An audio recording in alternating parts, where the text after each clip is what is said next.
wọn ṣàwo ó sọ bẹ́ẹ̀ ṣé ó sọ bẹ́ẹ̀ yóò ṣì yóò fò ìyá àyà aláìní tìjú orí yàmàyàmà ilé kìsà yóò fò ó lò sí. pẹ̀lú fọ́tò ọmọ ẹ̀ àánú ọmọ yẹn ló tiẹ̀ ṣe mí gan. lórí mídíà ẹ̀ ń tà bá fẹ́ nìkan bá ṣe mọ́ Ajíbọ́lá sọ pé ara show is olè ẹ̀dúró lọ́dọ̀ tèmi kò tí ì jalè kò tí ì jí ó ya ni lọ́dọ̀ tèmi mi ò ní pè lólè lẹ́nìí nítorí pé kò jí ó ya ni ká ní ó lọ ilé ìyá yẹn woman ẹ nìyẹn ó lọ jí a máa pè ní olè direct ole olè bọ̀ kò jí ó ya ìgbà tó wá ya ó wá ha ṣóyè yín èèyàn á máa yá pátákó máa ha èèyàn á máa yá búrà kó ha ó ha ni ó ha now ọ̀rọ̀ yìí di yánpọnyánrin tí ó fa dragging gan okay Facebook fans lẹ follow mi kan yẹn mo be Esabod ní mi ní fans pé 8 mi ni àṣẹ like mi orí Esabod máa burú o Tókunbọ̀ wo bori mi ṣe sọ̀rọ̀ àwọn yan láwọn front wọ́n tún follow mi ibi tó nífẹ̀ẹ́ mi dé eléri ibu ni o Esadog eléri ibu ni o kò ní bàjẹ́ fún Sami be wà jàre láti Canada ẹ pẹ̀lẹ́ ní ọjọ́ bá ti rí Esabod Canada ìta lọ fà lẹ́sẹ̀ ẹlẹ́ ló kò pa tẹ́ bá ti rí Canada ẹlẹ́ ló kò pa tẹ́ bá rí America ẹlẹ́ ló kò kí lórúkọ president yìí Donald Trump ó máa tún kí pé ẹ mú dìgbòlugi kan down ẹ mọ̀ pé kò fẹ́ dúdú tó bá ń ṣe bí dìgbòlugi ẹlẹ́ ló kò èmi mú fún yín ní ọ̀dà city ẹ̀ ṣùgbọ́n tẹ́ bá rí Nàìjíríà ẹ fà lé bàbá Tinubu lọ́wọ́ àwọn ló fẹ́ forí ẹ̀ fọkọ̀ mu kóyà Àríkẹ́ ẹ̀lẹ́ o ẹ jẹ́ lọ sọ́dọ̀ Láyọ̀ ọ̀rọ̀ Ifá gbọ́n mi sí omi òtó lórí social media mo step aside díẹ̀ torí tọ́rọ̀ bá rí báyìí ó ní bó ṣe ń wá nílànà Yorùbá ọ̀rọ̀ tí ó bá fẹ́ kó níyànjú ṣó ti yé ọ̀rọ̀ tá bá fẹ́ kó níyànjú ní fàájà ẹni tá bá fàájà fún lórí mídíà fẹ́ kó níyànjú ká má pàdé mọ́ ni òun ló jẹ́ kí step aside sẹ́yìn díẹ̀ nígbà tọ́rọ̀ yẹn ṣẹlẹ̀ tẹ́ bá rí big sister mi àǹtí Bukky Jesse ẹ rí pé àwọn náà step aside sẹ́yìn kì í ṣe pé wọ́n mọ̀ pé kò tí woman yẹn ṣe ò dá but ẹ fàájà fún díẹ̀ ẹ draw back so that kó lè rí nǹkan tá fẹ́ kó lè mú sílẹ̀ now bọ̀ ibi tọ́rọ̀ ń lọ yìí ó dàbí àwọn máa fà ń fàkúfà ṣó tiye now gbogbo ilẹ̀ mọ̀kọ́ tí Esabod dúró fún lórí ayélujára yìí Esther Aboderin ṣóò tí mo ṣe fún lánàá mo sọ fún arábìnrin kí lorúkọ ẹ̀ arábìnrin ara mo ní má pẹ́ Esabod o abániwọ̀ràn bá àrídá ẹ̀bùrà tí ń jẹ́ látọ̀ pa ló ń jẹ́ Tókunbọ̀ Aboderin tó bá wà nú ìṣòro lórí ayélujára tó wá pé ìṣòro social media ló wà make sure pé ìṣòro yẹn ó wá solution ẹ síwájú ó wá ìgbàlà ẹ síwájú torí tó bá wá ìgbàlà ẹ dọ́dọ̀ Esabod wàá tó kó orókòdókò tó ní o bíi pé from pan to fire ní gbogbo ọ̀rọ̀ ìgbésí ayé ẹ̀ máa já sí mo dẹ̀ believe pé gbogbo àwọn tó ti súnmọ́ Esther Aboderin ó yẹ kó fi ti yèyé mẹ́ṣọ́ kó fi kẹ́gbọ́n gbà yẹn tí gbogbo àìwúmà tó ń jẹ́ àrà yìí kí tó play nǹkan tí Esabod tó sọ fún ẹ lórí show kò dẹ̀ wo body language ẹ̀ torí pé àwọn èèyàn béèrè nǹkan tó ń fi sí ẹ lọ́wọ́ wọ́n béèrè wípé kò múlẹ̀ ó wá ń sáré kiri òun ẹ tó máa gbà ẹ́ lẹ̀ òun ẹ tó máa gbà ẹ́ lẹ̀ ó mọ̀ pé orúkọ Esabod kò lè gba nǹkan lọ́wọ́ irú àwọn ṣe jẹ́ kékeré yìí kò lè gba lè gbẹ́rú léṣu èèyàn ká fẹ́ ṣe kí Esabod wá sọ pé ẹ̀ka yọ̀ǹda ilé fóun orúkọ ẹ ti bàjẹ́ mi ò lè máa ṣe ṣó èèyàn kí yèyé mẹ́ṣọ́ pè mí pé zi mẹ́nu kúrò lórí ṣó yẹn kí má dákẹ́ kí má ṣe ṣó káàtì Bukky Jesse pè mí ipe zi gbẹ́sẹ̀ kúrò lórí ṣó yẹn Ọlọ́run Elédùmarè máa juwọ́ ẹ̀ lẹ̀ mọ́mí Adébíyìpé àǹkó kún èjè àwọn ìyá wa àwọn sister tí mo respect wọn ò lè máa pè wá ká gbéṣó èèyàn wa kọ́ ní gbẹ́sẹ̀ kúrò ńbẹ̀ mo gbẹ́sẹ̀ lazy àmà mẹ́nu bọ̀ irú ẹ̀sà bọ́ọ̀dù yẹn bàbá ńlá kú bàbá mẹ́tàlá bàbá ńlá kú bàbá ẹ̀ kò lè ní káwà gbẹnu dákẹ́ kàdá lóhùn a máa fún ìyá ẹ̀ a máa fún ìyá ẹ̀ jẹ. Mo ń fi ara bí ṣàpèjúwe fún wúmà ara yẹn pé bí mo ṣe kéré mọ́ yìí Tókunbọ̀ kò lè gbá ṣó lọ́wọ́ mi kámpọ́ọ̀sì bọ́ sí adúrú èrò tó pọ̀ ó máa bá tiẹ̀ jẹ́ ni ó máa fi kún fún ẹni. Àwọn èèyàn tí wọ́n pìtì ẹ̀ tẹ́lẹ̀ lórí ọ̀rọ̀ Esadog tí wọ́n pìtì ẹ̀ tẹ́lẹ̀ pé bóyá kàn dẹ̀ sílẹ̀ fún ẹ kó lè rí góòlù ẹ̀ san bọ̀dí tún pé okùn lọ mígùn pẹ̀lú Esabod lásán ojú àánú ti fọ́ ti kálukú. Woman ara yẹn if you are going through a challenges Esabod is not the right options to go and meet. Òun ló fi rí gbogbo àwọn vendor tí wọ́n gbé polówó fẹ́ Esabod bá ti ní kó lọ sí kọ́ọ̀tì báyìí kó lọ sú èèyàn báyìí wọ́n máa ń lù sí bọ́ ni because orúkọ Tókunbọ̀ tó bá ti lè jáde ní court orúkọ ẹ̀ ti bàjẹ́. Esabod orúkọ tó ti bàjẹ́ ni bá ṣe kí tiẹ̀ ta fún èyí tẹ́ bá lójú inú bá ṣe báyìí kí tiẹ̀ bàjẹ́ kò sí o máa nànà dànù ni o ò lè bá Tókunbọ̀ ṣe kó má nànà dànù. So woman ara Ọlọ́run tó fẹ́ fìyà jẹ torí tọ́lọ́ bá fẹ́ fìyà jẹ sọ pé wọ́n ní ọjọ́ gbogbo ń tó lè ọjọ́ kan ṣo tó lóhun. Ọlọ́run tó fẹ́ fìyà jẹ tó fẹ́ bojú ìyá ẹ̀ jẹ́ òun ló jẹ́ kó lọ gbé Esabod bó ṣe sọ yẹn ó níwọ̀ ló pe òun whereas I know she's lying from the beginning. Ó níwọ̀ ló pe òun bóyá o pé o àbóhun ló pè ẹ́ ẹni òfò lẹ́yìn méjèèjì. Ó yá nǹkan tí ò bá jẹ́ ọ̀tá ajé àwa ìtọ́ sọ pé àlówó gan pa aṣọ $50 aṣọ $5 bí $1 tí ẹni Tókunbọ̀ Esabod sọ pé mò ń wọ̀ pé aṣọ $1. Wọ́n lè kó nǹkan iyebíye yẹ sí wa lọ́wọ́ pẹ̀lú bá ṣe ń wọ aṣọ $1 yìí ká má keep ẹ̀ torí pé ó precious torí àwa náà $1 lá ní àìtí rówó ra nǹkan $10,000 so that ká lè rówó ra ká má bàa sọnù. Ó dàbí ẹni tí ajé ṣí wá sílé ẹ̀ ni tó wá ṣe yàmàyàmà tó wẹ́kọ̀ ọmọ ẹ̀ ó máa ṣí lọ náà. Ìgbà tó ń fi nǹkan $10,000 tó fi dún ẹ̀ wò tó lè maintain ẹ̀ jọ̀tọ́ bá fi nǹkan $100 million tó bá fi dún ẹ̀ wò ńkọ́ ó máa gbẹ̀mí ẹ̀. Esabod sọ lórí iṣu ẹ̀ lánàá ó ní ara kò ní san owó yẹn torí pé wọ́n ń bùlì ẹ̀ ká lóun ni kò ní san. Mo believe pé òun ló fún mà ẹ́ ní ego òun ló ń dé kó ní shoulder pad tínú ẹ̀ fi dùn pé ó ti réyàn support ẹ̀ tó ní san. Madam Arab kí ló ti ń pè yìí wojú mi dáadáa mẹ́tàlá Esabod kò lè gba ẹnu àwọn tó wá fún ẹ kò lè gbà lọ́wọ́ wọn. You hear me? Now let's go to the interview. MZAF ńlẹ́ o ẹ já lọ sí interview tí Tókunbọ̀ ṣe mo kàn máa play kékeré ni o kékeré ni mo fẹ́ play o.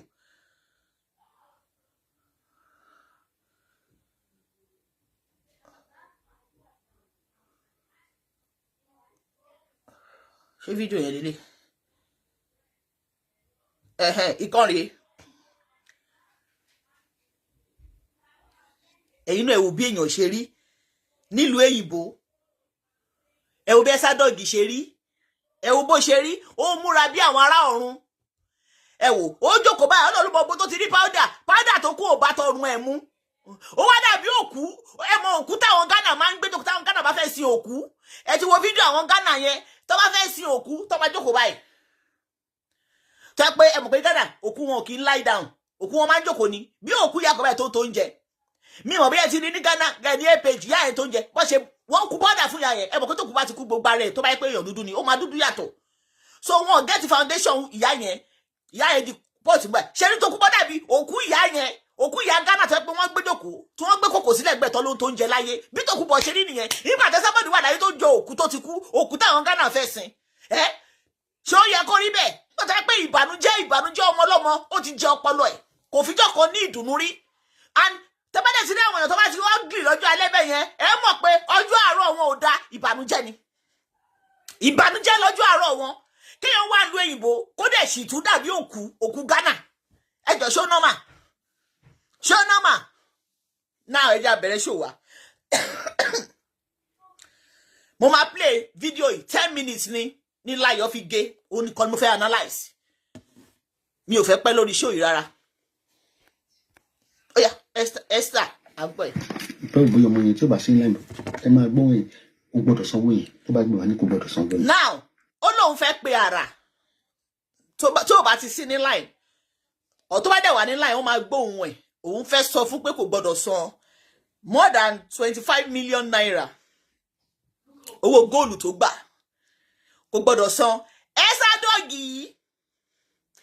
Ẹsàdọ́gì ni àwọn ọmọ mi Helen ni wọ́n organize birthday fún ní 8 years ago lórí social media yìí. Esther Aboderin kò ná 1 naira fún birthday yẹn o, just normal fans pé wọ́n nífẹ̀ẹ́ lọ́n organize fún o. Ẹsàdọ́gì dẹ̀ wá bú ní ìyá yẹn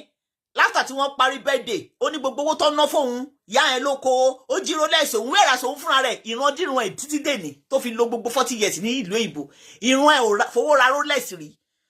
kò ra agọ Rolex rí àdẹ̀ mọ̀ pé ọpọlọ ẹ̀ máa ṣe overheating gbà ẹ̀ pé orí ẹ̀ burú pé alágànnà ni. Esther Aboderin ó blọ́ọ̀gì ìyá ẹ̀ ó búlì ìyá ẹ̀ títí débi pé àwọn èèyàn ń pè ìyá ẹ̀ ní ají Rolex.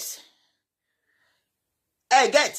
òun ló wá ń sọ fún èèyàn tó wọ́n sọ pé góòlù roughly 25 million naira á sí lọ́wọ́ tó ní kò gbọ́dọ̀ san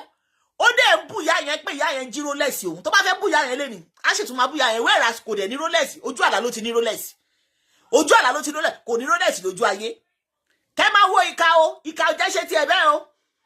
ìka ò jẹ́ ṣe tiẹ̀ bẹ́ẹ̀ o torí àwọn ẹjọ́ ìka tó máa ń dá òun ló jẹ́ káwọn ọmọ ẹ̀ kọ́kọ́ ṣoríire láyé o òun ló jẹ́ káwọn ọmọ ẹ̀ bá láàánú pàdé o tó jẹ́ pé táwọn ọmọ ẹ̀ bá gbé báwọn máa ń gbé jùlẹ̀ ni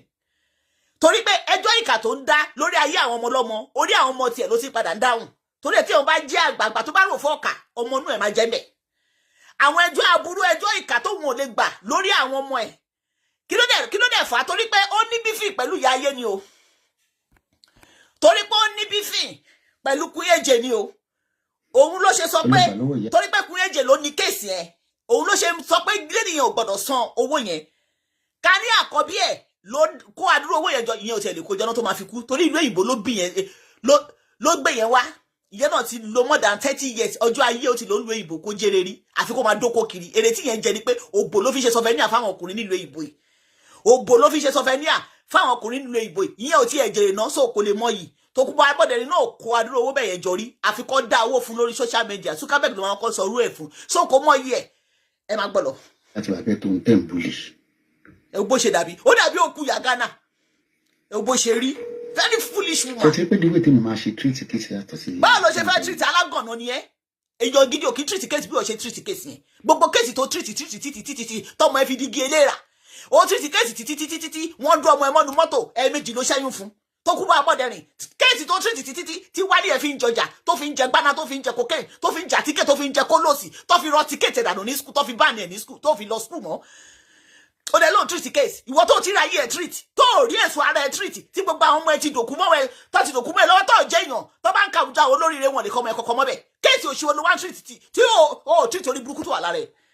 ó treat orí burúkú tó wà lára ẹ̀ ìwọ ní kọ́ ọlọ́kùnrin máa ń kọ́kọ́ ọmọ sí lọ́wọ́ body light ara igan ọkọ ẹ̀ ò tí ì bọ́ síta kó sọ pé òun kọ̀ tọmọtọmọ ìwọ ọlọ́kùnrin máa ń kọ́ ìkọ́ tẹ́nìkan ò ṣe rí lórí social media yìí ìwọ ló ṣe fún ibẹ̀ èèyàn kan máa ń kọ́ kàgbákò tí bàbá ọmọ ẹ̀ máa sọ pé mo kọ̀ ẹ́ tọmọtọmọ mo gégùn jọ tí mo pàdé ẹ̀ ìwọ ni náà body light ó dẹ̀ lóun treat case kọ́kọ́ lọ treat orí burúkú tó wà lára ẹ̀ lọ treat òṣì àti òfò tó wà lára ẹ̀ kó tó máa treat case èèyàn ìwọ gọ́gọ́ ní oríṣiríṣi àjálù wà lára ẹ̀ náà tó kú bá Aboderin Ẹsàdọ́gì orí ẹ̀ burú mo fẹ́ wò ṣe fún ẹ tẹ́lẹ̀ ni mo rí pé orí ẹ̀ ti dàrú in fact orí ẹ̀ ṣe overeating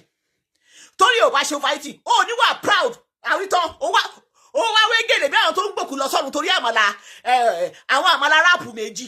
ẹ ti máa wọn ìyá tó máa ń lọ sí pàtí ìdí ẹjọ́ pé ọmọ sọ pé ẹjọ́ àbá yín gbòkú yín lọ sọ́run o ẹ fún alámàlà o ẹjọ́ àbá yín gbòkú yín lọ sọ́run ẹ fún alámàlà ó dàbí àwọn ìyá tó ń gbòkú lọ sọ́run torí àmàlà ráàpù méjì ó rí ẹ dàrú ó lò sí tó bá jẹ́ pé wúmà lélẹ́dí ara yẹn náà ó ti wà dementia àwa wò wà àjàrà bùkà lásọ pé ìwọ lòun fẹ́ sún kàn kí ló tẹ bá kó ebi ìjẹ tẹ bá ti ní ìṣòro náà lẹ́dí ara yìí ṣe bí ò gba ti Tòkunbọ̀ Abọ́dẹrìn ṣé torí pé o ti wá lọ kó sọ́dọ̀ ẹ̀ Tòkunbọ̀ ò láìkí ẹ̀ ó mọ̀ pọ̀ táwọn ẹ̀ pé ọkọ̀ tiẹ̀ bá kú èjè ṣe lásán ọ̀tá Tòkunbọ̀ ló máa jẹ́ lọ́jọ́ kọjọ́ náà kí ló wá dọ̀dọ̀ ẹ̀ ó sì torí tí gbogbo àwọn kú èjè yẹn bá dákẹ́ fún ẹ bóyá after tó wá sanwó góòlù yẹn everybody dákẹ́ fún ẹ Esabod is coming for you squarely torí gbogbo weapon tó fi ń bú ẹ táwa fi ń bú ẹ Esabod is using it for you kò dẹ̀ sí bàbá ńlá kó ẹni tó máa dá dúró ipò kan tí ẹ bá sọ̀rọ̀ ọ̀rọ̀ tó sọ fún Esabod bọ̀ àparọ́ mọ́ ẹ ó bọ̀ wá sọ́gbà àwọn tó sì ń ṣe sófin wọn parọ́ mọ́ ẹ evidence lọ́ sì ń gbé Esabod irọ́ ló bọ̀ àpamọ́ ẹ tó ò dẹ̀ ní bọ́m̀bẹ̀ Tòkunbọ̀ ni wọ́n lọ pè ó tún pè ní màmá ṣé lè jọ ìyá ẹ ṣé lè tí ẹ pé ìyá ẹ ní Tòkunbọ̀ ṣé wọ́n máa dé kalẹ̀ ẹ̀ Amẹ́ríkà tó wà yẹn ṣé àmàdó fún ẹ bó ti yẹ pé òun pákéjì èwo náà mẹ́sàdọ̀gì ló dán fún rí ló dùn fún rí èmi ò bẹ̀rù ẹ o Tòkunbọ̀ wojú mi dáadáa wọ́n gan mọ̀ ipe egungun tó ń sọ máa já lọ́rùn ni kò gbọ́dọ̀ jẹ́ kò gbọ́dọ̀ gbé jù nù yálà ìyá ìrìn mo jẹ́ lórí sáíbà yìí àti rí olóṣì aláṣẹ wọn tó bá fẹ́ ṣe hàn kí ló kọ̀ wá ò bá pè àrà wá fi hàn ẹ̀rí yóò wà kọ́lé ẹ̀rí yóò wà kí ló kàn wá pẹ̀lú gbogbo yẹn àwọn olófin wọn ta lára nú ayé she dey feed us owó tó ń gbà ó ta góòlù kò ta góòlù na we she dey feed if you like kọ́ àrà if you like go kọ́ àrà if you like go kọ́ àwọn olóṣì tó ti kú who cares to know kí ló dé tó fi wọ̀n wá ẹ̀rí calling ẹ̀rí calling kí ló kàn wá pẹ̀lú gbogbo òṣì yẹn olórí ibi tó máa rí sí náà nìyẹn olóṣì failure as 64 no achievement no ambition no future no past no tomorrow. èmi ò ṣe ti Bùnmi ọmọ buwa tó gbé góòdù ní góòdù lọ tó ń gbé voice note jáde 2 months ní ìṣe twitter báyìí ìjà wọn ò mẹ fún. ó ní ìjà ta ló dájà lẹ̀ ta ni founder of fracas ta ló dákọ̀ máa manipulate ilẹ̀ láìpo ta ló dárọ́ lẹ̀ ta ló fi rọ́ọ̀bà téèyàn jẹ bàbá gọ́fúnà ex-gọ́fúnà Ajímọ̀bí kò ní rọ́ọ̀tọ̀ wá pamọ́ bàbá yẹn bí báyìí tó ń pè ní jàbàjàbà ẹ̀pọ̀n kábíyèsí Ọ̀yọ́ bàbá Ọ̀yọ́ tó ń kú tó lọ bá àwọn ancestors wọn kò ní iye tó fi bú bàbá yẹn tó fi kú Ọba Lámídì Ọọ̀ni of Ifẹ̀ wọ́n sì wà láyé kò ní iye tó fi wá bú wọn ṣé wọ́n rí bàbá lákú bàbá ẹ̀ rí ṣé wọ́n jẹ yálà ìyá ẹ̀ lówó àbí bàbá ẹ̀ nílé Abọ́dẹrìn bàbá ẹ̀ tó wà níbodè bàbá onílé ògiri àlàpà ìran bàbá ẹ̀ kọ́kọ́ jẹ́ èèyàn rí ìwọ lòṣì játijàti ẹrú yìí ìwọ ọmọ ẹrú lásán yìí ó lòṣì àtòkò bá balẹ̀ jẹ́ ọmọ àlè olófo. Hello, mo rí fọ́tò àwọn ọmọ ẹ̀ náà tó ti gbé síta. now Esabod pé lédi yẹn kò jẹ́ kí gẹ̀ yẹn sọ̀rọ̀ mo ṣú ọ̀pọ̀ ṣe ń pe gẹ̀ yẹn ni kálóhùn àti gẹ̀ yẹn ti sọ̀rọ̀ tẹ́lẹ̀ wọn àti jọ kíra kẹ́ máa wọlá ipò tẹ́sàbọ̀dì lò ó Esabod ló pe gẹ̀ yẹn gangan kì í ṣe pé gẹ̀ yẹn ló pe rọ́ ló ń pa ó ṣe pé gẹ̀ yẹn ni hello mo rí fọ́tò àwọn ọmọ ẹ̀ Tókunbọ̀ kí ló dé tí wọ́n pé ìwọ ni ó pera ẹ̀ ní big woman ìwọ ni ara ní nǹkan gún lẹ́sẹ̀ ìwọ ló fẹ́ wá bá Fúnláyẹ̀ kó sọ̀rọ̀ náà kí ló dé tí wọ́n ṣáájú ẹlẹ́pẹ̀ẹ́dẹ́pẹ̀ẹ́dẹ́ kí ló dé tó ṣáájú ẹlẹ́pẹ̀ẹ́dẹ́pẹ̀ẹ́dẹ́ àbí ó dàbí kí dọ́dọ̀ dókítà ń sìn bóyá mo fẹsẹ̀ gúngò mo dọ́dọ̀ dókítà kí n tó ṣílẹ̀kùn dókítà sí rẹ̀ wọ́n sọ pé ẹsẹ̀ ń dùn ẹ̀ wọ́n sọ láì tí rojọ́ dókítà yẹn ti wá mi tẹ́lẹ̀ nìyẹn náà ó show pé you are craving to have ara on your show ó ní good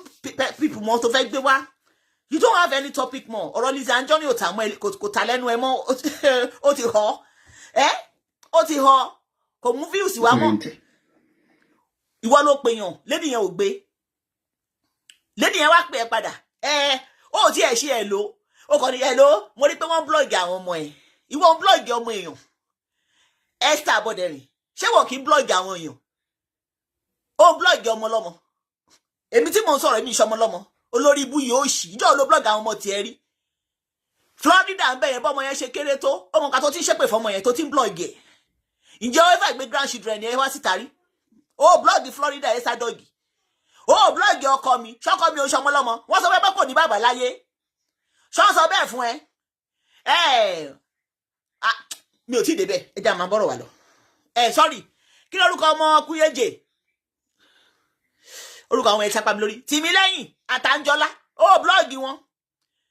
ó blọ́ọ̀gì àwọn ọmọ mi Adébípé lórí social media yìí ó blọ́ọ̀gì àwọn èèyàn tó yẹ pé blọ́ọ̀gì àwọn ọmọ èèyàn ó wá jẹ́ tuntun fún ẹ wọ́n ló kọ́ dálẹ̀ náà ọ̀dàdà ni ẹ náà CEO of blogger ni ẹ CEO of blogging of àwọn ọmọ àti Yínká TNT níjẹta bíbá ẹ mo sì sú ẹ lánàá àti Yínká ò ṣe kọ̀kọ̀ fún ọmọ ẹ rí pẹ̀lú bó ṣe máa ń bú àǹtí yẹn wọ́n kàn sí máa ń wù ẹ̀ ní ẹ̀kọ̀ọ̀kan wọ́n á kọrin wàá sọ pé wọ́n ló ń bá wí ẹ̀kọ̀ọ̀kan wọ́n á ṣe update wá ní wọ́n ló ń bá wí ṣó blọ́ọ̀gì ọmọ àǹtí Yínká TNT níjẹta yìí ni o àǹtí Yínká ò ṣe kọ̀kọ̀ fún ẹ wọn ò tí ì bú ẹ o àǹtí Yínká ò sọ pé ó jáde o wọn ò sọ kọ́kọ́ against àwọn ọmọ ẹ o ṣó blọ́ọ̀gì wọn ṣó blọ́ọ̀gì ẹ ó blọ́ọ̀gì ọmọ wọn tí àǹtí Yínká ò gbọmọ wọn síta rí ṣe bó ṣe ń ṣú ẹ rè ẹ rí o tó ń ṣú ẹ ṣó blọ́ọ̀gì ẹ abẹ́rẹ́ bóyá ṣe bí èèyàn gidi olórí burúkú àṣìwèrè nínú àwọn abiyamọ tí àrà ẹ bá mọ̀ pé trap lẹ́sàbọ̀dù dẹ̀ fóun kò ní gbé kọlù ẹ̀ trap tẹ́ bá ti ṣaburú tán ẹ wá lọ máa wá aláburú bíi ti ibi blọ́gà tí tó máa gbà yín lẹ̀ ẹ̀yà aláburú èèyàn lẹ máa lọ́ bá Tòkunbọ̀ Àbọ̀dẹ̀rìn aláburú yín ní lẹ máa lọ́ bá Tòkunbọ̀ Àbọ̀dẹ̀rìn tíṣẹ́ yín bá ti cast. wọ́n ti búlẹ̀ iná òsàn kankan kó máa níṣó. now ó sọ fún gẹ̀ yẹn ẹ má gbọ́ o mo rí pé wọ́n ti blọ́ọ̀gì àwọn ọmọ wọ́n ti blọ́ọ̀gì gẹ̀ yẹn wá ní tòótọ́ ni eye opener lórí Instagram ló blọ́ọ̀gì àwọn ọmọ òun lédi yẹn jẹ́wọ́ ẹ sábà yóò dẹ̀ fi gẹ̀ yẹn sí speaker but ó fi sí loud earpiece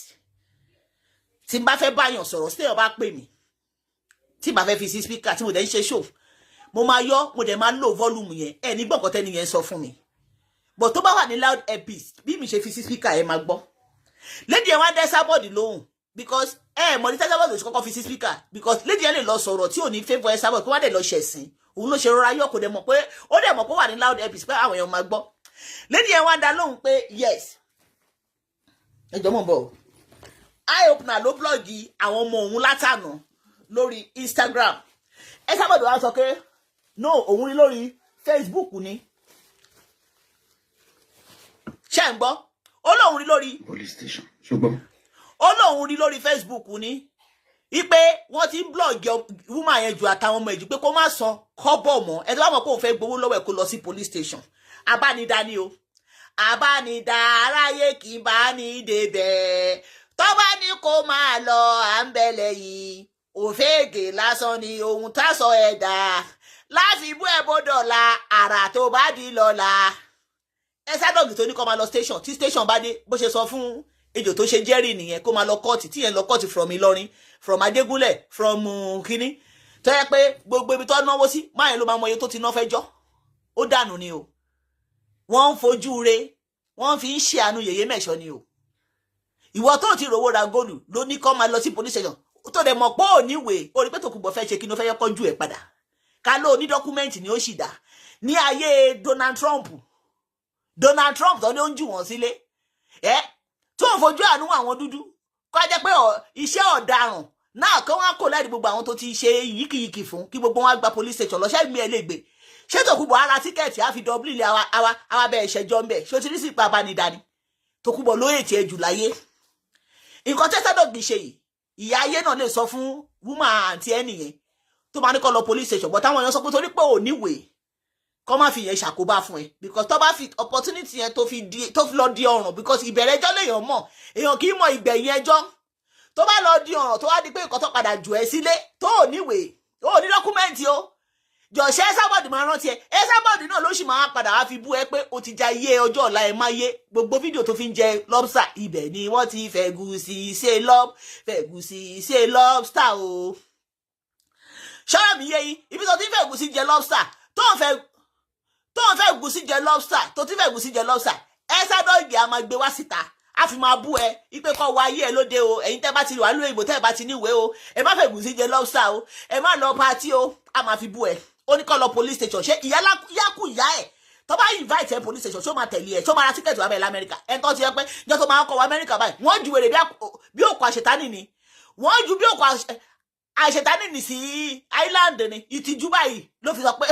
nígbà tó fẹ́ lọ ṣe wedding àwọn kí lórúkọ bọ̀bọ̀ yìí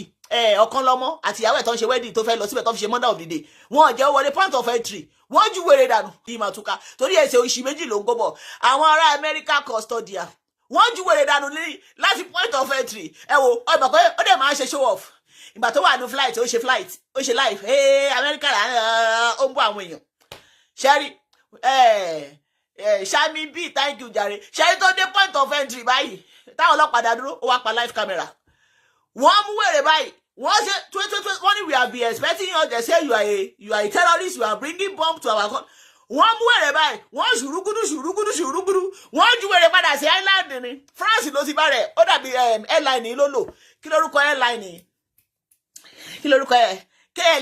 KLM ló lò. Wèrè lọ bá rẹ̀ ní France. Ojú ẹ sábọ̀dì ojú ẹ̀ ti rí tó iye òṣì àwọn wèrè yìí bí crocodile. Shami B, thank you jàre. Ọlámi pọ̀ sí Peter Sepezi mama, can you please involve Baba Labule into this good man? Ṣebí mo sọ fún ìyá tó wá gold wọn contact mi wọn ṣe anything so ìwọ̀nba ní talaba ní ìbejì ẹ sábọ̀dì ẹ ṣẹ́dọ̀ ti bá wọn fẹsẹ̀ sí ó ti kí gẹ́yẹn láyà pé kò gbọ́dọ̀ san because social media èèyàn lè gbẹ́rù kọ́ mi bẹ́ẹ̀ yẹn kí wọ́n máa gbé wá sí mídíà kí ló kàn mí pẹ̀lú gbogbo ìṣìtì yẹn kí ló kàn mí pẹ̀lú mídíà màá kọ́kọ́ lé ẹlẹ́yọ̀rọ̀ lọ́nà kí tó padà wá fa àbọ̀ fádìyẹ téèyàn bá ń wá nǹkan tó precious bẹ́ẹ̀ yẹn mídíà kọ́ ariwo lásán ni mídíà kọ́ máa pa ẹ gbé lọ́nà tó yẹ kẹ́ gbé gold wọn kì í jí gold àǹjọ̀nú ni gold they no dey thief am wọn kì í jí ìfẹ́ tó bá mọ̀nà ẹ̀ wá jí góòlù mi màbí màá yí ẹ ní góòlù mi wá sọ fún pé ó há kí ló dé tí láìfì títí ẹ ò há kí góòlù mi máa hà èmi tí mo ní góòlù mo tọ́jú ẹ̀ bí láìfì mi ni mo gbé bí ẹ̀mí mi ni tó ti yẹ yín èmi tí mo ní góòlù mo gbé bí ẹ̀mí mi mo wá fún wa sọ pé ó há ẹ̀mí ẹ̀ ló gbọ́dọ̀ há mi ò kọ́kẹ́ mi ẹ̀ há fún mi góòlù mi so àwọn nǹkan mi wà tẹ́ bá mọ̀ pé ó precious sí you will not bring it on social media ẹ kọ́kọ́ yanjú ẹ̀ náà tó bá wá yanjú ẹ̀ lè wá gbé wá pé my experience o ẹ wo orúkọ tó ṣẹlẹ̀ sí mi pẹ̀lú àwọn ará Ìlọrin mo kọ́kọ́ yanjú ẹ̀ kí tó gbé wá sórí mídíà torí mo pé tí bá gbé wá sórí mídíà mo lè má rí yanjú mo yanjú ẹ̀ kí tó gbé wá sórí mídíà so ìyá onígóòlù tó báwọn káwọn sì nídìí góòlù wọn kí wọ́n ṣe lọ́nà tó yẹ kọ́ ṣe wọ́n á gba góòlù wọn gbogbo tẹ́sàbọ̀dì ń sọ yẹn wèrè ni gbogbo bọ́ tó sọ pé mẹ̀lẹ́bí ìdáríjì òun ló mọ̀ nǹkan tó bà lára òun a dẹ̀ fẹ́ kó kú kò ní kú ó máa ṣẹ̀sín tó máa fi kú ni ọkàn ò ní balẹ̀ kò ní ní ìsinmi ó máa ṣẹ̀sín ó máa fi kú ó máa tọrọ kú báyìí kò ní rí ṣọ́rọ̀ mi yé yín sìn Naija máa gbọ́ lọ. ìyẹn sọ fún Eye-Opener ló gbé látàná. wọ́n orí Facebook ló wà lèmi tí ń rí nísìn. now kò sẹ́ni tó blọ́ọ̀gì ọmọ woman yẹn lórí Facebook o Eye-Opener nìkan ló gbé kinní yẹn o na Esadog torí pé ó ní ìṣù pẹ̀lú Kúnjé ó wá mọ̀ọ́mọ̀ fẹ́ da kéèsì ó fẹ́ sọ di fraka mo dẹ̀ sì ń bọ̀ ńbẹ̀ ká máa sọ ọ̀rọ̀ di fraka mo sì ń bọ̀ ńbẹ̀ torí kò ní sẹ́ni tọ́rọ̀ yóò ní bá mo sì ń bọ̀ ńbẹ̀. lọ́dọ̀ wọn lọ. ẹ jẹ́ mú mi.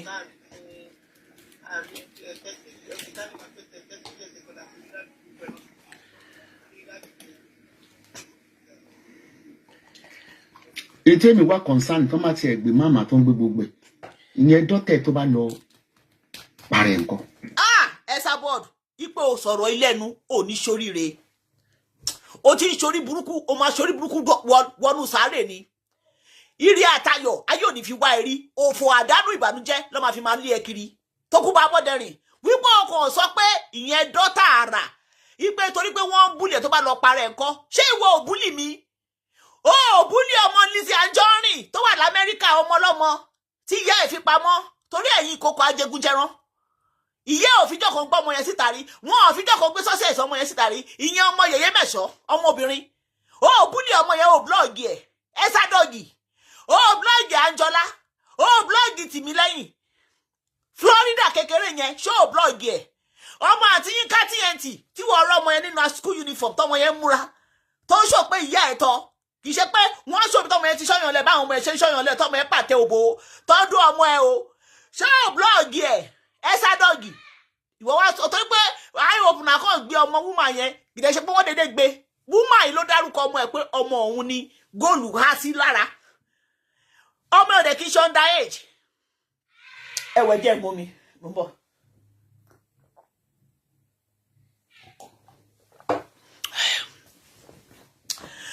ọmọ ò kì í ṣe under age tó kú bá bọ́dẹ̀rìn àwa wí tán torí pé ó fẹ́ manipulate òun wà pé ọmọ ẹ̀ tó ń blọ́ọ̀gì yẹn tó bá lóògùn tó bá parẹ́ nǹkan àwọn ọmọ tí ẹlẹ́dọ̀tọ̀ ti ń sọ̀rọ̀ àwọn ọmọ ẹ̀ ṣé wọ́n para wọn olórí burúkú àwọn ọmọ ẹ̀ ṣèbí ó dùn mọ́ wọn sí ni Tókunbọ̀ Abọ́dẹrìn ọ̀rọ̀ ilé tó gbé wáyé ayé ò ní fojú rẹ̀ wẹ̀ tó lórí burúkú ni ẹ́ káwọn kọ́ máa gbé ọmọ èèyàn ṣépè wọ́n lọ́wọ́ kọ́ bẹ̀rẹ̀ kí tó de gbogbo ẹja sí ẹ lọ́rùn ó mọ̀ pé ó gbé mi ṣépè ni mo ṣe wá fún ẹ ó gbé mi ṣépè you wish me bad tẹ́lẹ̀ ẹ̀ pé èmi àtàkọ́bí ẹ lẹ́gbẹ́ Tókunbọ̀ Abọ́dẹrìn èmi àti àkọ́bí ẹ igi àkọ́ṣẹ́ èmi àti ẹ lẹ́gbẹ́ tí wọ́n bá wish igi àkọ́ṣẹ́ ẹ wẹ̀ ṣó yẹ kó ṣépè fẹ́mi kó tó mú mi sọ ẹ́ di ẹgbẹ́ mi because àwọn gbẹ́nu òṣìṣẹ́ ọ̀hún gbẹ́nu burúkú ẹ̀ sọ̀hún kó tó mú mi sọ ẹ́ di ẹgbẹ́ mi ṣé wọ́n wish mi wẹ̀ èmi ò ṣọmọ lọ́mọ kí ló dé mi ò ṣe para mi orí ẹ̀ dàrú irọ́ ló ń pa o ó lọ sí ní òun ní CEO of àwọn tó gbọ́mọ ṣépè o àmú ọmọ Lizzy Anjorin yẹn yẹyẹ bẹ̀ṣọ́ ẹ ti máa kọ́ bí wọn mo ti bá gbé orúkọ ọmọ yẹn ọmọ sọ pé woman yẹn hide success ọmọ yẹn life ọmọ yẹn báyìí woman yẹn ò tiẹ̀ gbé wá sórí social media rárá wọ́n hide ẹ lọ wú fọ́tò ọmọ yẹn jáde ẹ bẹ̀rẹ̀ sí ní blog ẹ̀ Tókunbọ̀ yìí náà blog ọmọ yẹn olùsí ó blog ẹ̀ ọmọ àti Bukky Jesse Olúwagbémilékè Tókunbọ̀ ó lóye ìgbà tó fi blog ọmọ yẹn lórí péjì ẹ ṣé ìwọ ọrùn tọmọ yẹn ṣọmọ yẹn bú ẹ rí ṣó ta sí ẹ rí àbí àti Bukky Jesse ta sọmọ ẹ rí ìgbà tí SOJ gan tó lọ gbé interview bàbá ọmọ ẹ wá tó bẹ̀rẹ̀ sí ní ṣe ṣó fún bàbá ọmọ ẹ torí orí burúkú tó lẹ̀ mọ́ SOJ náà ni wọ́n lẹ̀ mọ́ ẹ padà ń gbà yẹn àti Bukky nìkan ló bọ́ síta pẹ̀lú bọ́ ṣe ń kí ẹ o Bukky Jesse àwọn nìkan ló bọ́ síta tí wọ́n ń bẹ wá tó ń bẹ SOJ tó ń bẹ àwọn èèyàn tó ń sunkún pé kí ni ìtì pọ̀jù pé kóníkàlùkù ní sùúrù ìgbà tọ́rọ̀ ọmọ àti Bukky ṣẹlẹ̀ ó pẹ̀lẹ́ ní tó blọ́ọ̀gì ọmọ àti Bukky ó fi yọ wọn kò ní dáa fún ẹ ó dẹ̀ ní sáwọn tó dájẹ́ Tókunbọ̀ Abọ́dẹrìn ó máa ṣọ́nkú ni olórí burúkú yóò ṣì what happen again ó ti bẹ̀rẹ̀. Can we have vielleicht mal go to this moment? No. Nine. Ṣé ọkọ tí mo sọ yẹ yín? Ẹ gbọ́rọ̀ gbẹnu ẹ sọ̀hún ẹlẹ́nu yọ̀rọ̀ gbẹnu ẹ sọ̀hún ẹ ó bẹ́ sábà ṣe bí èèyàn gidi ẹ tó bá wá sọ pé irọ́ ni kì í ṣe abiyamọ abiya gba bí òfò abiya òṣì abiya ìyà abiya olórí burúkú abiya ọ̀daràn òun ni Tókunbọ̀ Abọ́dẹrìn tí yóò jẹ wọn ọmọ tí yóò dẹ̀ ní jèrè ọmọ tó máa fi jáde láyé ara tó bá ṣe wọn kọ́ lọ́n dá sèrè àfún rẹ̀ lọ́wọ́lọ́wọ́ tó bá fẹ́ kọ́ lọ́n ba tiẹ̀ jẹ́ kọ́dẹ̀ fún Esabod fún ní soft landing òun ló máa padà rún títí ẹ yégéyégé sórí tí kú ẹ̀jẹ̀ sì ń ṣe fún ẹ wọ́n wọlá pé bóyá ẹtijọ́ kò láì dìrà bọ́n ti fìgbà kan nífẹ̀ẹ́ rí Esabod kò fìgbà kan nífẹ̀ẹ́ anybody ó dẹ̀ ń bọ̀ wá fún ẹ lóní kíkan. Gúlì mo fẹ́ kọ́ ọ̀tá omi ò lè kú mo mọ̀ pé wọ́n máa jù sínú inbox ọmọ yẹn ni o.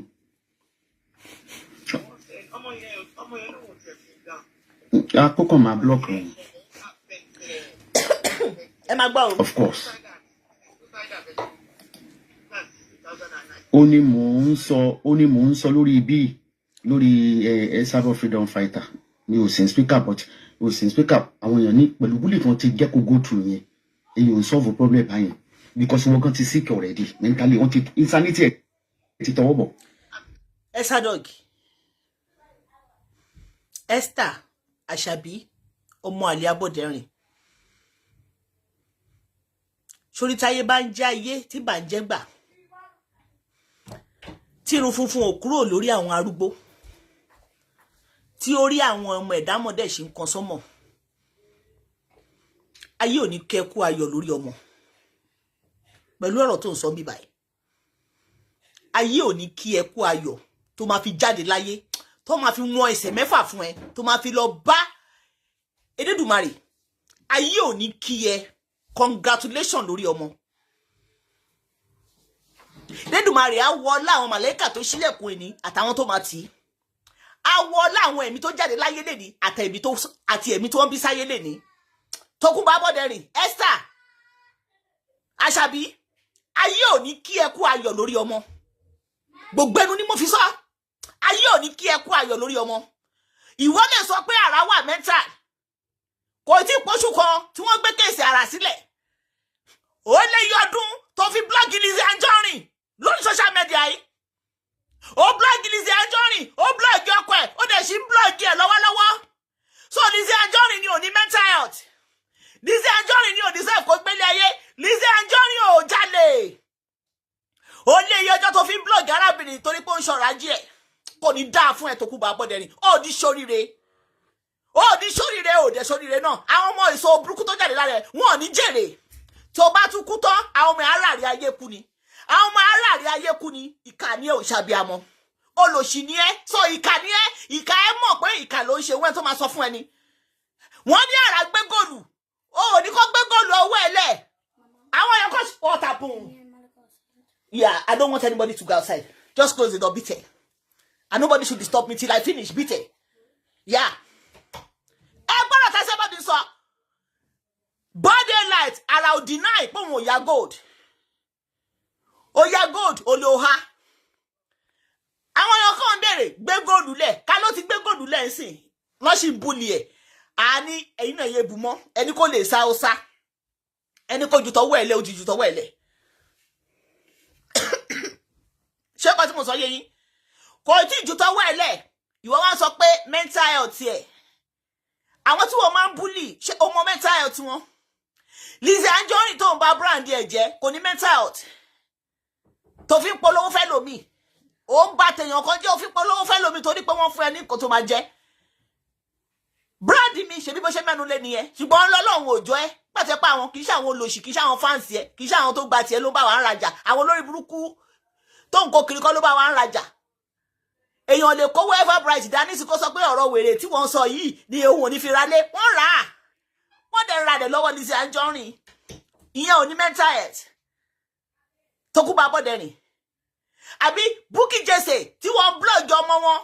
tó ń pọ ọmọ ẹni olè lékè Bukky Jesse ò ní mental health ṣé ó lọ fún ẹ rí mo bèrè ìwọ wá sọ pé láàrin oṣù kan èèyàn gbé kan 25 million àbí 28 million more than that kò gbélé kò tẹ̀ tí poṣù kan ó wá sọ pé mental health ẹ̀ wọn ní kí ẹ kú ayọ̀ báyìí ò ṣe kí ẹ kú ayọ̀ lórí ọmọ tó fi wọ 64 years old wọn ní kí ẹ kú ayọ̀ lórí ọmọ Tókunbọ̀ ó ní báwọn jẹun ọmọ tó máa fi jáde láyé ṣé wọ́n pé ò jẹun ọmọ tó fi wọ 64 ọmọ ẹ̀kọ́ kan ò ṣe fún ẹ jẹ ó dẹ̀ ní jẹ́ tó máa fi kú ó ní ṣoríire ó máa ṣòfò dànù ni bó ṣe bí ọjọ́ alẹ́ ṣe ń ráre bó ṣe máa ráre ayé nìyẹn ó máa ráre sàárì ẹ̀gbọ́n tún ráre olórí burúkú olòṣì yóò fò àwa mi tó sọ pé mi ò lẹ́mìí dáríjì èmi lẹ́mìí dáríjì mo kàn kórìíra ìwọ nìkan ni mi ní dáríjì tó máa fi jáde láyé ẹ̀yin mẹ́ta ni lórí social media yìí mi ò ní dáríjì tẹ́ máa fi jáde láyé ìwọ lórí burúkú kó tí kú gan máa tún ṣépè fókù ẹ̀ ìwọ yóò fò ìyá ẹ ṣàbúrú fún yàn ẹ wá sọ pé kó dáríjì yìí orí ẹ dàrú ìwọ náà dúró kí farabalẹ̀ kí ṣàbúrú fún ẹ ebú tí mo ṣì ń bọ̀ ẹ ṣó títò ìtòbọ̀ ni òfìfẹ́ kò títò ìtòbọ̀ ni òfìfẹ́ náà kò títò mò ń bọ̀ o.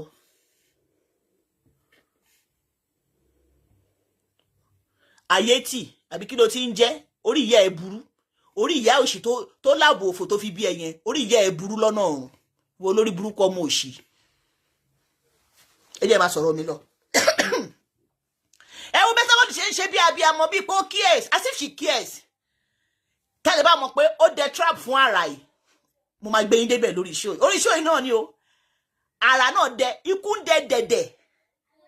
ni ọ̀rọ̀ ẹ sábọ̀dù sí ara dẹ̀dẹ̀ ń dẹkú àwọn méjèèjì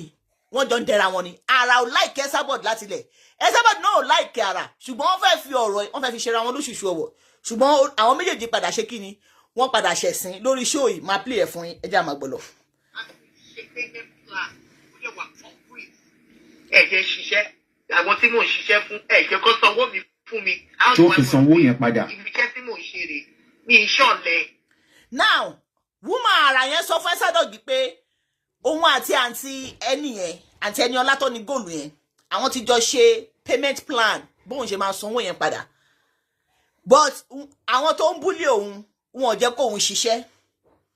irú àwọn tóun ṣe ambassador fún tó ń sanwó fóun wọn ti gbaṣẹ́ lọ́wọ́ òun now tóun ò bá ṣiṣẹ́ báwo lòun ṣe fẹ́ sanwó now Madam Ara you are a big manipulator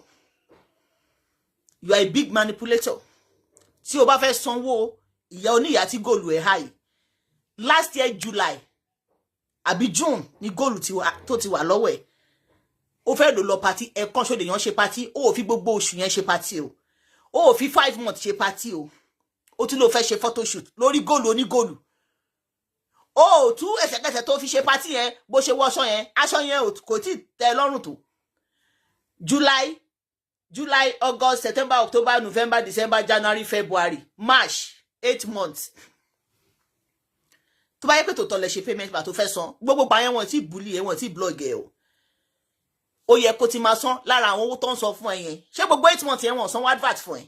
Wọ́n sanwó party fún ẹ. Tó bá yẹ pé o fẹ́ san téèyàn bá jẹyàn gbèsè kò bá jẹ £1 gan ló fẹ́ máa san. Àǹtí mi ẹ má bínú o. Ẹ mọ̀ pé payment plan wa oṣooṣù mú ní ó máa fún yín. Oṣù yìí £1 mi rèé o. Oṣù tó tún bọ̀ July ó yẹ kó mú £1 lẹ̀ tó yẹ pé £1 ló fẹ́ máa san. August ó yẹ kó mú £1 mi lẹ̀.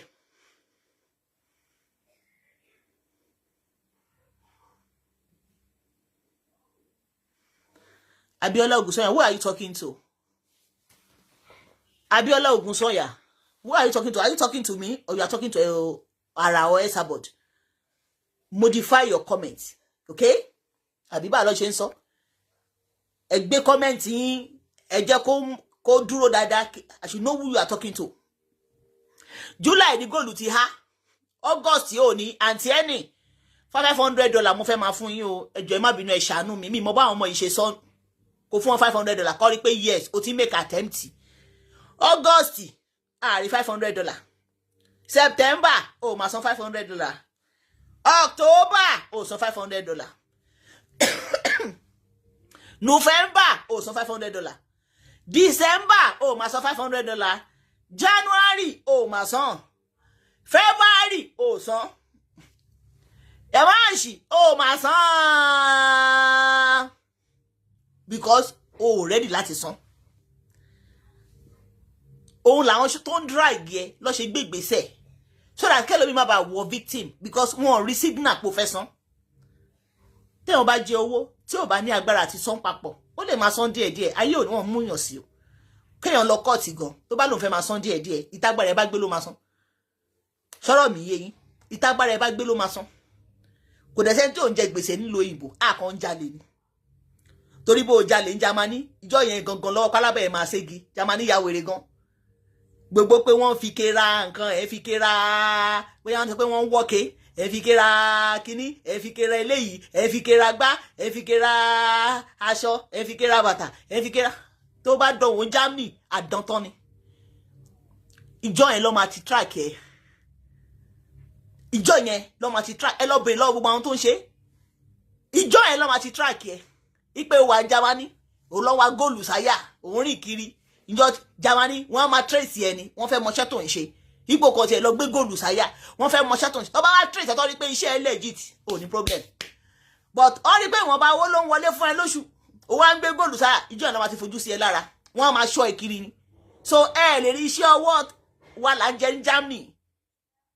ipe wọ́n ń wọ́ke wọ́n ń rúnke wọ́n ń jẹ́ke èmi ò tí rẹ̀ tó ṣe ẹni tó bá mọ̀ pé wọ́n bí baba lọ́wọ́ kó ṣe ní Germany àkáǹtì tó wò yẹn fẹ́ wọlé sí mo fẹ́ mọ̀ bọ̀bọ́ kan tó ṣe ní city mi níjọ́ tó ṣe yẹn ni báǹkì ló pọlọ́pàá lẹ́sẹ̀kẹsẹ̀ pé polizai owó kan wọlé sí àkáǹtì bọ̀bọ́ yìí owó bẹ́ẹ̀ yẹn ò dẹ̀ wọlé rí o investigation kò bẹ̀rẹ̀ ìgbà tó máa pé bọ̀bọ́ yẹn fẹ́ lọ gbowó yẹn bank Nàìjíríà ló ti gbéṣẹ́ yẹn fún Naija ló ti gbéṣẹ́ yẹn fún ó fẹ́ lọ gbowó yẹn báǹkì bó ṣe ní kó gbà báyìí because kì í ṣe owó tó lè gbà jáde nínú machine ó wọnú báǹkì lọ ni wọ́n ní kó jókòó wọ́n lọ ṣe gbogbo preparation polizai ti dé báwo lówó ìṣe jẹ́ owó ìti pọ̀ jù èlò tí ẹ̀ lọ fi sákàǹtì ẹ̀ ń gbà yẹn €30,000 owó ìti pọ̀ jù how come kí ló ṣẹlẹ̀ ẹnìkan ló send ẹ̀ sóhun wọ́n ní wọ́n fẹ́ kóhun bá wọn fi ra orí tírélà ok wọ́n dẹ̀ filẹ̀ because wọ́n rí pé owó yẹn ń wọlé but àkáǹtì èyìnbó lówó yẹn gbà wọlé sí àkáǹtì ọmọ Nàìjíríà kó fi orí tírélà ìgbà tí wọ́n dẹ̀ filẹ̀ investigation wá bẹ̀rẹ̀ bọ̀bọ́ yẹn gbowó yẹn jáde àwọn tó lówó ó fún wọn lówó wọn Nàìjíríà làwọn yẹn wà o òun yọ iṣẹ́ àti ẹ̀ ọ̀rọ̀ yìí city mi ló ti ṣẹlẹ̀ o kì í ṣe pé yẹn ń ṣe o òun yọ iṣẹ́ àti ẹ̀ ló ti ẹ̀ yọ ń gbà yẹn mi ò rò pé ó gbà tó €2,000 nú ẹ̀ ní $30,000 yẹn sorry €30,000 mi ò rò pé ó gbà tó €2,000 bẹ́ẹ̀ ó fẹ́ lá kò pé ọ̀sẹ̀ kan wọ́n lọ arrest ẹ̀ ni orí trailer tó rada ta ló bá rà ibo ló ti rà proof of payment ńkọ́ bí àwọn Germany ṣe bẹ̀rẹ̀ launch ní investigation yẹn láti account yẹn wọ́n mọ bí tó wọ yẹn ti ń bọ̀ ọ̀rọ̀ tí mo sọ fún yìí going to 4 years bọ̀bọ̀ yẹn ṣì wà lẹ́nu ẹ̀ ó ṣì wà lẹ́nu ọlápọ̀ ti níwèé ni ò tí ì ṣe gba deportation ibi tọ́rọ̀ ẹ̀ máa já sí kò tí mọ̀ ibi tọ́rọ̀ ẹ̀ máa já sí kò tí mọ̀ torí àwọn tó wá pé wọ́n ń wọ́kẹ́ wọ́n ṣe gbá mo fẹ́ wo account yẹn ní Germany tó wò yẹn fẹ́ wọlé sí mo fẹ́ wo account tó fẹ́ fi gbà mo fẹ́ wo ẹ jẹ́ àmà gbọ́ lọ. I don't know what I want to say again. No. I don't know. You must just take good care of your health and your daughter because. But Tokunbo, you can advise someone to take good care of their health as if you cares. Esabod, mo challenge ẹ, ó yá lọ ṣe àmì, bó bá ṣe ń fẹ́ kó rí fúnra. Sọ pé kó rí bẹ́ẹ̀ fún ẹ, tó bá jẹ́ pé àdúrà tó ń ṣe yóò dénú ẹ. Sọ pa mi lórí àwọn ọmọ ẹ, olórí burúkú ni ẹ. Just take good care of your health. Lẹ́ni tí mo mọ̀ pé ó ṣì ń bọ̀ wá fún. Ẹ̀yin èèyàn lórí show mi, ẹ lọ kọ déètì ẹ nílẹ̀. Esabod is still coming to finish ara. Iṣẹ́ táwọn AJ tí mo ṣe tán. Esabod is coming to finish her on this cyber. She's coming to finish that woman here. Ẹ lọ kọ́lẹ̀. Àwọn ò lè sọ̀rọ̀ kó má ṣe. A máa prophesy sínú ayé Esabod ó dẹ̀ máa ṣe. She's coming for her. Ẹ jẹ́ á máa gbọ́ lọ. tí mo rí tó wá bá mi nínú WhatsApp torí pé èmi máa ń ṣiṣẹ́ as a professional blogger ní kí wọ́n sọ pé irọ́ ló ń pa kò wá bá ẹnu WhatsApp you are the one that write her. Tó bá bá ẹnu WhatsApp bó ṣe sọ̀rọ̀ yẹn mo mọ̀ Esabod ó yẹ kí gẹ̀ẹ́ dẹ́ ló pé yẹ màmá mi mo wá bá yín ìwọ náà ló ń sọ̀rọ̀ ṣorí tó wá bá mi ní WhatsApp as a professional kìíní kan irọ́ ló ń pa tó kú bá bọ́dẹ̀ ní onírọ́ òfò ni ẹ́ onírọ́ òṣì ni onírọ́ ìyà ni ẹ́ olòṣì ni ẹ́ olòṣì bùsọ̀bùsọ̀ elékìsà bùsọ̀bùsọ̀ alákìsà tó ń jó lóru olòṣì gidi ni ẹ́. ìbá ìsinmi rí no èyàn miss ti sentiment wọ́n ṣe ìwọ ni ọ̀gá ńlá ẹni tó miss sentiment wọ́n ṣe jù ìwọ ni torí pé tó bá kórìíra èèyàn kò sírọ́ tó lè pa mọ́yàn tó bá rí pé ẹni yẹn fẹ́ yọ̀ ṣubú díẹ̀ olú rẹ̀ tọ̀ nìyẹn tí ìmọ̀ ẹ ló wà bẹ́ẹ̀ di ẹni máa yẹn ń lọ wọn ò dẹ̀ níwèé you encourage the man to move from London to Highland kó abẹ́ ṣe bẹ́ẹ̀ dé wọ́n ń bọ̀ lọ́nà làwọn immigration gbé wọn tó di ẹni tó ń deport sí Nàìjíríà Esther Aboderin ó máa solicit help fún mànú yìí ó pàápàá wá yọ ni ó wá yọ olú rẹ̀ tọ̀ ni kò bá sì wà ní London báyìí ìwọ̀n bá tọrọ kọ́bọ̀ wọ́n máa sẹ́ẹ̀dì sí ìyàwó àtàwọn ọmọ torí tiẹ̀ wọ́n deport máa yẹn kí lórí ṣe sí ó wá bu ni now so you are now doing as if you care pé òkè mi sentiment mọ̀ṣẹ́ do you know how many people you have made sentiment to ya ọ̀rọ̀ Lizzy Anjorin sentiment kọ́ ló mú mọ́ torí pé woman yẹn ò fún ẹ ní gold kò fi ṣe birthday so dẹ̀ rí góòlù ọ̀hún wọ̀ láti gbà yẹn ó rí wọ torí ọ̀run ẹ̀ ò gba góòlù ọ̀run ẹ̀ tó dàbí ọ̀run ìjàpá yẹn ṣé ọ̀run ẹ̀ jàpá ṣé ọ̀run ẹ̀ fìtì góòlù ó rí bọ́ ọ̀run ẹ̀ ṣe rí ọlọ́run wèrè ṣé ọ̀run ẹ̀ fìtì góòlù yẹ̀yẹ́ mẹ́sàn náà ti sáìsì ọ̀run ẹ̀ wọ́n rí pé tó bá gbé góòlù sí ẹ lọ́rùn ó máa wẹ̀ ẹ́ lọ́rùn ó lè gbàbẹ̀ kú arábìnrin ò ṣe fún ẹ ń góòlù ó ṣe àwọn rápálá òun rápálá ó miss sentiment mọ́ tó wá parọ́ mọ́ Lizzy Anjorin pé fún ẹ lówó kó máa búlì kọ̀líìgì ẹ̀ ó bẹ̀rẹ̀ sí ní sọ̀rọ̀ fétí àfún ẹ ó sọ̀rọ̀ yá rẹ̀ ṣó ò parọ́ mọ́ Lizzy Anjorin ó sọ pé sọ̀rọ̀ láti Ọ̀yọ́ fún ẹ yẹ̀yẹ́ mẹ́sàn sọ eléyìí wọ́n sọ gbá wọ́n ṣàwo ó sọ bẹ́ẹ̀ ṣó ò sọ bẹ́ẹ̀ yóò ṣì yóò fò ìyá àyà aláìní tìjú orí yàmàyàmà ilékìsà yóò fò ó lò sí. pẹ̀lú fọ́tò ọmọ ẹ̀ àánú ọmọ yẹn ló tiẹ̀ ṣe mí gan. Tòkunbọ̀ lè ní àánú ọmọ ẹ ṣe é àánú àwọn ọmọ tiẹ̀ ṣe é táànú àwọn ọmọ ẹ bá ṣe ìwò nítorí burúkú tó ń ṣe ìtorí pé ò fẹ́ jẹ kó bọ́jọ́ la àwọn ọmọ ẹ jẹ́ kọ́kọ́ lọ ṣàánú àwọn ọmọ òṣì tó bí irú wálé ẹ̀ tó dàbí ọ̀daràn ọmọ yẹn kan á ti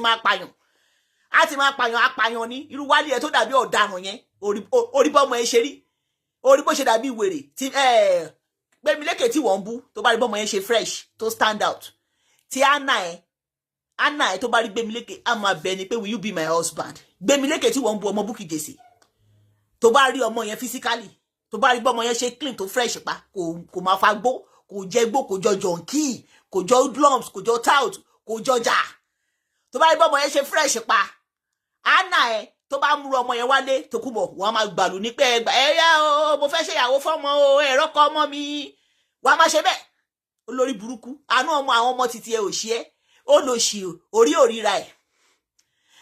àtùpà tí ò rí di ààrẹ olórí ibú àná ọmọ yẹn tiẹ̀ ló ń ṣe mí ó lò òṣìṣẹ́ wọjá abiyamọ táànù ọmọ kan ń ṣe olórí burúkú olóńkọ blọọgì ọmọ o